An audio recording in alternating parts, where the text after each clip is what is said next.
Hey there, it's me again.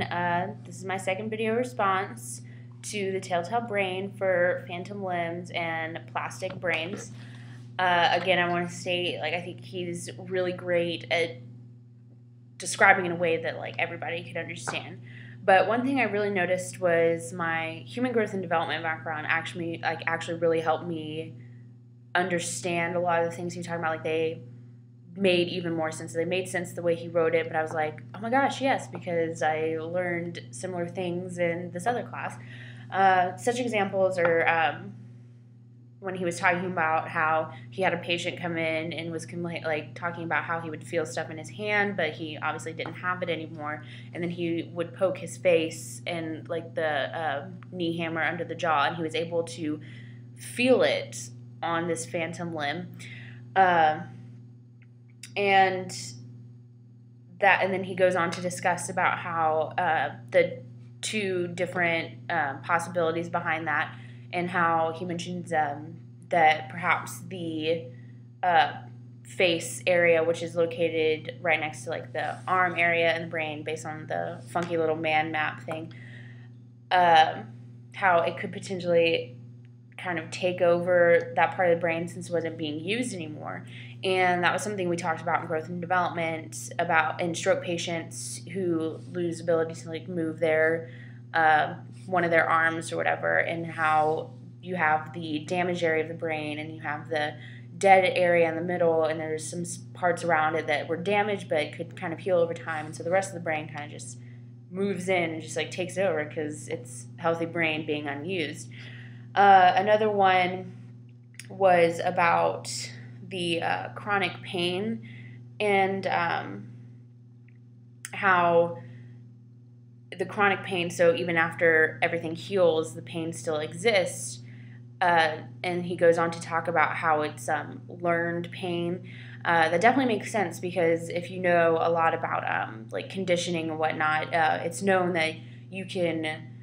give different stimuli and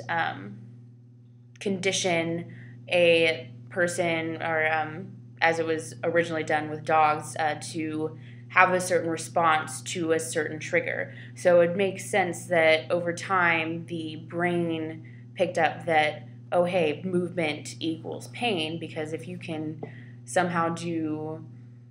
food equals salivating or something, it would make sense that that's how that would induce chronic pain, because the brain just got so used to that pain existing.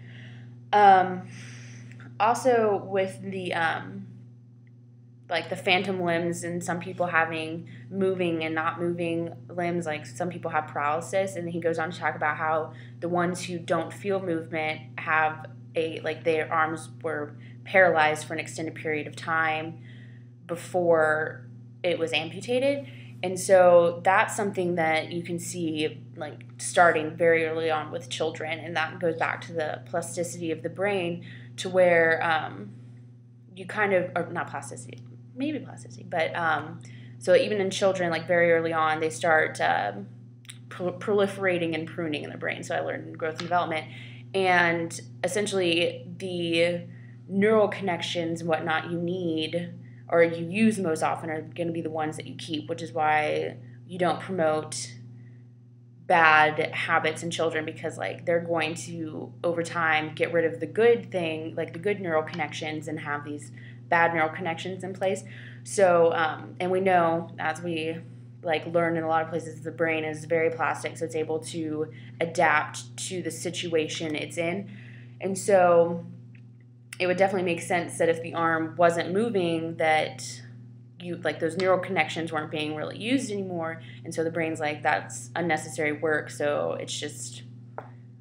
going to stop moving, and we're not going to think about the fact that we need to move that anymore, because it can't. A few things I didn't like about this particular chapter, and this could be because I'm not really educated on the subject,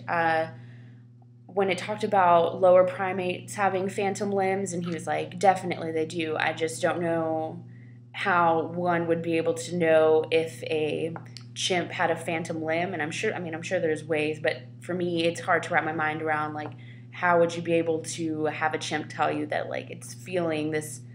phantom limb. It just doesn't seem like something that'd be really plausible, but I mean, for all I know, it could be. I also don't know how I felt about his approach to the potential evolutionary aspect behind laughter, because he goes on to talk about how it's kind of a response to tell other people around you not to drop what they're doing and come and like rush over to like, oh, this could have been bad, but it's not, so haha, no need to worry. But he also states early in the chapter, or not early, he states earlier in that particular section that there are certain instances where, like, there's primates that do have a certain type of laughter, but it's not as frequent as ours. And so I don't see it being an evolutionary thing that would have grown over time, because I feel like if it were, we would see it more in response to, like, potential danger avoided in lower primates, which he didn't seem to bring up evidence. He seemed to say that lower primates, like, where there's certain incidences where our laughter, it's not really super predominant. So those were a few things, but other than that, like, I enjoyed the chapter, and hopefully the book continues to be awesome, and I'm sure it will. Thank you.